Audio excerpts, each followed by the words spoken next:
question is that the amendment be agreed to, and I call the honourable member for Riverina. Thank you, Deputy Speaker. There are already some remarkable success stories when it comes to being made in Australia, and I want to highlight a couple of those right in my hometown of Wagga Wagga. Indeed, Tim Rose, who is a chemical engineer with degrees in both environmental science and business, who has 25 years of industrial operations experience and 7 years in re-refining, is responsible for overall group performance and management of Southern Oil Refinery in the Riverina Intermodal Freight and Logistics Hub at Bowman, North Wagga Wagga. Now, he also has a plant operating at Gladstone, the Northern Oil Refinery. Now, this has produced 140 megalitres waste lubricating oil processed, about 40% of Australia's total waste produced. So, what they do is they re-refine this waste and turn it into brand new oil that can be used, indeed bitumen as well. And about 100 megalitres of base lubricating oil produced and sold, which is about 40% of Australian demand.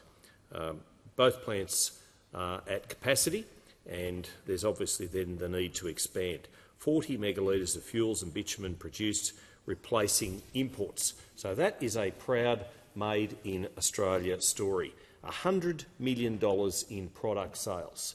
So that is tremendous. As the member for McEwen comes and gives me the signed copy of Sovereign, Smart, Sustainable. I'll just put that probably where it needs to go. Indeed, what we've seen from these particular plants at Wagga Wagga and Gladstone is job creation. The Wagga Wagga plant opened in 2001 with 35 jobs. Gladstone 2014, 32 jobs, and there's another 5 jobs at Brisbane. And this is creating opportunities. This is turning waste into a viable, usable product, environmentally friendly, economically productive. It is a fantastic Made in Australia success story. And then we have, not far away, Riverina Oils. Now, in 2013, a state-of-the-art, fully integrated oilseed crushing and refining plant was built, with a crushing capacity of 200,000 tonnes of oilseed annually, certified non-GM canola.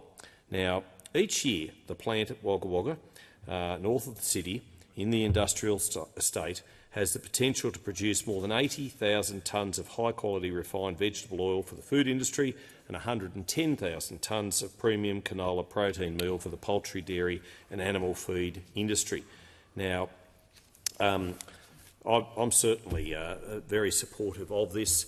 They're looking to increase canola storage bunker capacity at the Bowman site.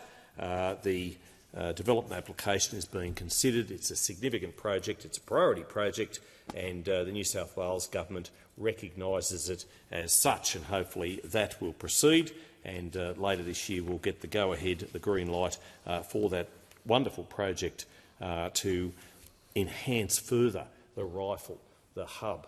There's the Special Activation Precinct, which is also taking advantage of Inland Rail. And why do I mention all this? Because it's not just Wagga Wagga and, of course, Gladstone in central Queensland, where there's that wonderful deep port harbour, but it's right around this nation that we have ingenuity, entrepreneurship, we have activity, and much of it was based on the good policies of the former coalition government. Indeed, I know that I was directly responsible in part for introducing Tim Rose to Ken O'Dowd, the then member for Flynn, which then led to the Gladstone facility opening. And I'm pleased to say Ken is in the parliament tonight, being applauded and lauded for his work with the Nationals as a member for Flynn for 4 terms. And he did a great job, and of course Colin Boyce is continuing that great work in Flynn to make sure that it is one of our great industrial electorates in the nation. And when it comes to great industrial electorates in the nation, they need lots of power, they need lots of energy. And what we have seen from this government, sadly, since May 2022, is power prices going up. That's right. Power prices becoming unaffordable, not just in Riverina and Mallee and Flynn and Capricornia and right across the board, Parks, New England, Cowper, Lyne, I could go on. It is so sad, and indeed to the point where this rush to achieve net zero, and you only have to look at what the Institute of Public Affairs says about this, that there are many, many jobs at risk. Many jobs at risk. And yes, I am quoting the IPA because they correctly point out that there are hundreds of thousands of jobs at risk because of the rush to renewables. Now, I'm not against renewables. I'm not. But when you have a government which is putting renewables ahead, and the rush to have renewables ahead of everything else that's been sound and safe and reliable and affordable and accessible and available in the past, what we're going to see is blackouts. What we're going to see is shutdowns at aluminium factories, at other manufacturing sites, and yet the Labor members come in here and pretend as though they've got these great ideas and great policies and legislative frameworks to put forward proposals that they say is going to have a manufacturing made in Australia future. And the fact is it's not going to lead to a better future for this nation. It's not going to create more jobs in manufacturing. The previous speaker, the member for McEwen, was talking about the coalition saying no. But here we have a government which says no to agriculture.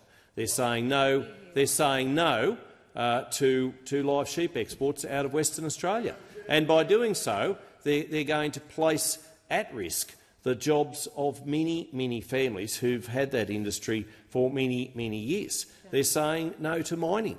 They're saying no to fossil fuels when we know that through coal and iron ore and uranium and other exports, that propped Australia up during COVID. Indeed, it has led the way for our balance of payments for many years. But the Treasurer, in his budget speech last year, couldn't even bring himself to say agriculture and mining, and just said, wait for it, the things we sell overseas. Yeah. The things we sell overseas. Couldn't utter the words coal, couldn't utter the word gas, couldn't, for the first time in 25 years as a Treasurer delivering a budget speech, mention the word infrastructure.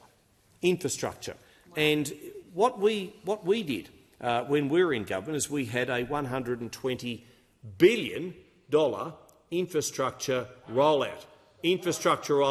And I hear the member for Lyons rudely interrupting, rudely interjecting, but he knows, as a regional member, that we rolled out phone towers not just to Labor seats, Deputy Speaker, but we also built roads in his electorate in Tasmania. We built roads. We built a dam. I know. I started. There was a dam started and finished, Scottsdale Dam in Tasmania, under my time as Deputy Prime Minister. And I tell you what, the irrigation farmers in Tasmania were thrilled when it was completed. Were absolutely delighted. But will we see dam building under this Labor government? No. Of course we won't, Member for Mallee. Of course we won't. Will we see anything happen in the infrastructure space? What we'll see is plenty of reviews. What we'll see is plenty of plans. What we'll see is plenty of ribbon cutting of projects that were funded by the previous coalition government. But will we see a positive action plan of rollout, of delivery by this Labor government? The answer to that is no. a resounding no. And members on the coalition side understand it, they know it, and they're worried about it. But moreover, our constituents are very, very concerned, because when the member for Ballarat, the Minister for Infrastructure, put in place her 90-day review, we knew that this was just procrastination. We knew it was just Labor being Labor. Don't believe what Labor says it's going to do. Believe in what Labor does. And it's never the same two things, as the member for Forde just said to me a few moments ago before I rose to speak on this bill.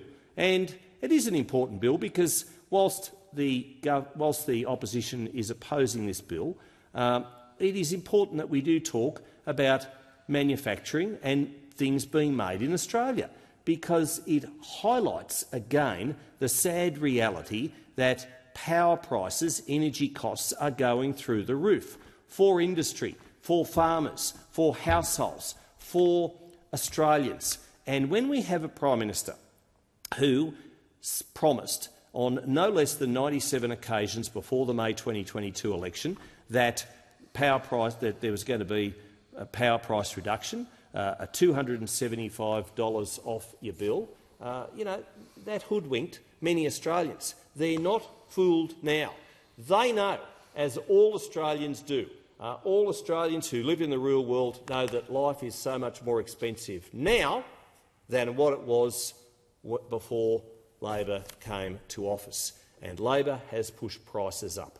Labor has pushed prices up across the board. And I heard the member for McEwen also talking about housing and how difficult it was for Labor to build houses. But then we've got a Labor government which is acceding to the requests of its state governments. And in Victoria, we've got an administration there which is banning conventional gas onshore and offshore. We've got a Jacinda Allen government, following on from the Daniel Andrews administration, which won't allow logging or timber, the timber industry. And of course, what do you build houses out of? What are you power houses with? And it's so difficult to build a house anywhere in Australia, let alone Victoria. And the reshuffle's not going to fix anything.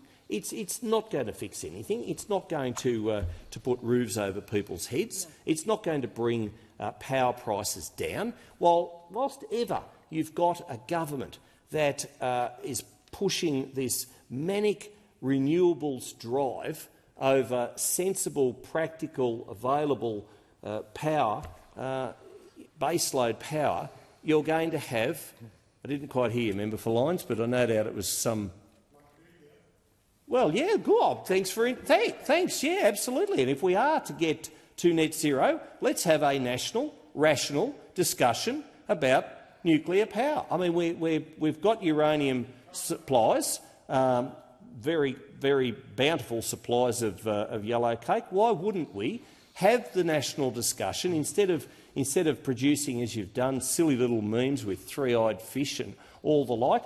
The Simpsons, etc. Why wouldn't we have the national, rational discussion about nuclear as an option? And that's the trouble. And Labor members knock and mock ideas, but let's have the discussion about having balance, about having options in our power mix. Let's just not go to wind and solar and wholly and solely go down that path. Because let me tell you, there is a lot of prime agricultural land at the moment which is being taken up with projects that are then placed under a state significant side of things, development approvals, etc., which are usurping local councils' ability to even look at projects. But what they're doing is taking the best available farmland, which, I might add, grows our food and grows our fibre and puts food on our plates and puts clothes on our back, not just for this nation, but many others beside. 30 seconds. So, thank you, Speaker. So the Coalition is opposing this bill. We've put forward sensible amendments, as you'd expect. This is a slogan, as the Shadow Treasurer has just said, in search of a policy. a future made in Australia. It's an ill-named bill, like most Labor policies. Labor's policies on workplace reform through flexibility is just run by the unions. We saw that what John Setka did and said yesterday, and this policy is. The question